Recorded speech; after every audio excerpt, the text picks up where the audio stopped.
عزيز أنت يا وطني برغم غساوة المحن، عزيز أنت يا وطني برغم غساوة المحن، برغم صعوبة المشوار وكل ضراوة التيار، برغم صعوبة المشوار. شفت النداء بتاع وزير الصحة في الأيام المضت دي بعد ما زاروا أم درمان ووقف بحاله على المستشفيات اللي تدمرت وأصبحت عبارة عن حيط. ولذلك نحن مع هذا النداء إن شاء الله، وحنبحث في كل الاتجاهات إن شاء الله أن نسهم من دولة الإمارات من دبي والإمارات الشمالية أيضا في حل محنة السودان إن شاء الله. هي أيضا يا إخواننا أدتنا فرصة أي جراحة قلب مجانا للأطفال دون سن الثانية عشر في مجال القلب ما فوق 12 سنة. أي عملية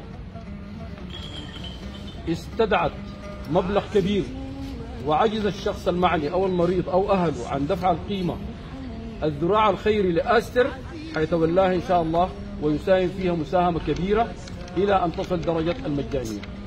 أحيانا قد لا يتوفر العلاج يعني هنا، وأخواننا حملت بطاقات الكوارث ما بيقدروا يطلعوا برا البلد، لأنه إذا طلع بطاقته بتنتهي ما بيقدر يجي راجع. وجدنا حل للمسألة دي، قلنا لهم إذا احتاجوا للعلاج برا هم وفروا لنا بلدين بالإضافة إلى الإمارات ممكن يستضيفوا مرضانا في الهند في مستشفياتهم أو في سلطنة عمان عندهم 3 مستشفيات. طيب قلنا لهم ناس الكوارث، فوصلنا معهم لاتفاق أنه في حالة وجود 4 أو 5 أو 6 من المرضى محتاجين لطبيب من خارج الدولة وما متوفرين، هم ممكن يسموا في أنه يجيبوا الطبيب عشان ما يجري العملية لهم هنا من غير ما هم يتحركوا.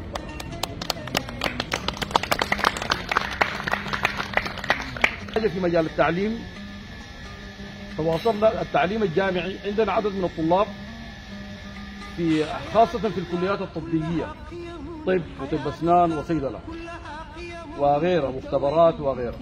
تواصلنا مع عدد من الجامعات على أساس أنه نلقى لهم مقاعد يكملوا فيها دراستهم، لأنه بعضهم فضلوا سمستر أو سمسترين أو شهرين أو كده.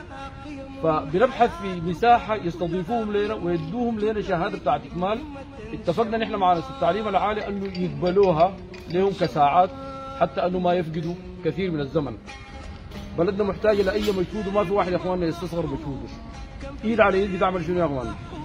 تقدع بعيد. أبوابنا دي مفتوحة لكم والله في أي وقت، نستقبلكم في أي وقت، نادونا نحن بنجيكم في أي وقت. ورونا أهلنا وعمامنا القدامى الأقدم منا اللي قاعدين هنا، ورونا وين نحن نتوجه ونلقى، نحن بنتقدم إن شاء الله أو بنمشي وراكم.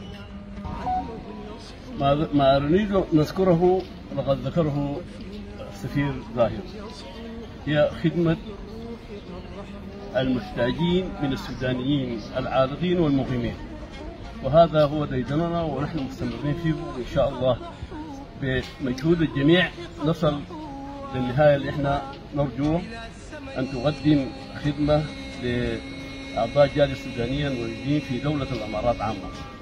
الواحد يعني استمع برضه للكلمة بتاعت اسمه زاهر، كان عمل كبير وعمل مقدر. أنا حقيقة استمعت لمبادرات الأخ الغنصل، وهي مبادرات غيمة، مبادرات تحتاج إلى تفعيل والنظرة الاجتماعية ودعم المجتمع السوداني في هذه الظروف الراهنة، وبالذات أصحاب الإقامات الكوارث، في أن تتكفل هذه الجمعيات وتتكفل هذه القنصلية بتقديم الخدمات الصحية والتعليمية وفي كل المجالات. هذا إنه له شرف عظيم لأهل السودان. شكرا لكم وكثر خيركم، وأرجو أن تضعوا يدكم على يد الأخ القنصل في أن تبنوا لنا صرحا جديدا إن شاء الله. فراس السوداني حر، وانت عزنا بالسمع سمح ليك بالدواس. العركة قام وما بنخلي راس السودان،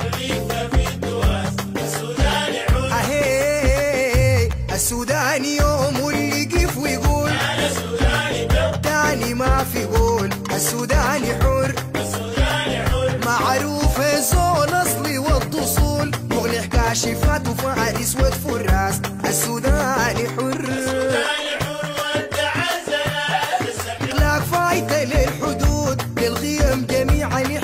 الراس والراس السوداني حر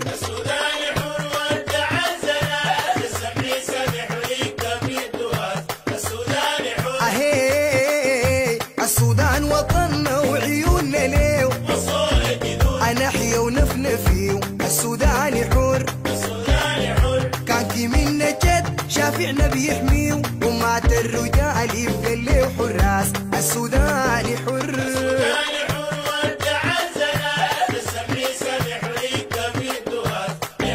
يا السوداني حر هذا السوداني حر هذا السوداني حر السودان